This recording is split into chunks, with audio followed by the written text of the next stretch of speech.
What about traveling around Pennsylvania lately? This community, they have real big concerns here because of a new road design. I discovered this. It's crazy. Montgomery County, look at this. What? Look at this. This is real. And there's research on this one here.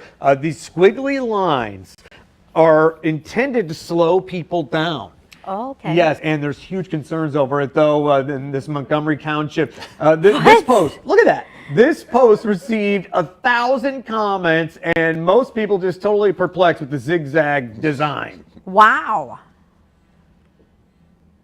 I think speed bumps would have gone a lot further as far as slowing people down on this road in particular. Put the money into something else, figure out another solution. But if it works, it works.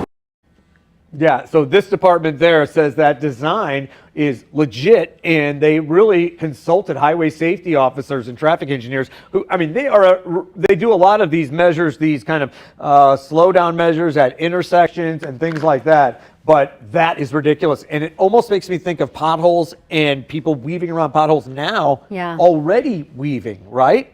It's really scary. Okay, so what road would that work, though, in St. Louis? Can you imagine an area, a road, and you live in San Francisco. Yes, Manchester. Could you imagine? Oh my Get you to slow down. That'd be the worst road ever there. Yeah, can you imagine? It's already bad.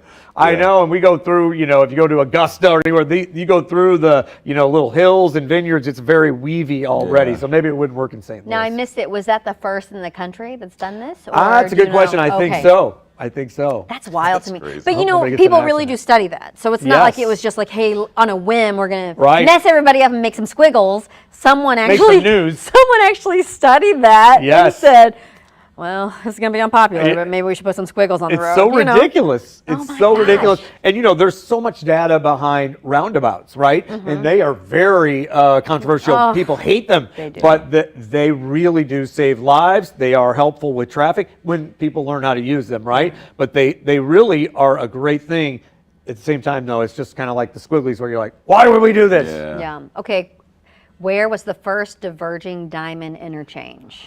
Wow. Seattle, Washington. Springfield, Missouri. That was my second guess. It's Seattle and Springfield. The diverging diamond is so confusing. So if you're leaving, you know, St. Louis and going to Springfield, Missouri. Yeah. And I know this because I lived there for 8 years and reported. So it goes right into traffic. Like you think you're going right. Yes, it diverges like this. So you are like, wait a minute. And you turn. Isn't right. That's and scary. You feel like you're coming head on. It is so frightening. But that slows down. They have one of those on 70 as you approach the streets of St. Charles. That's right. And I used to go there, you know, for remotes for radio, and then they changed it. I'm like, what's wrong with me?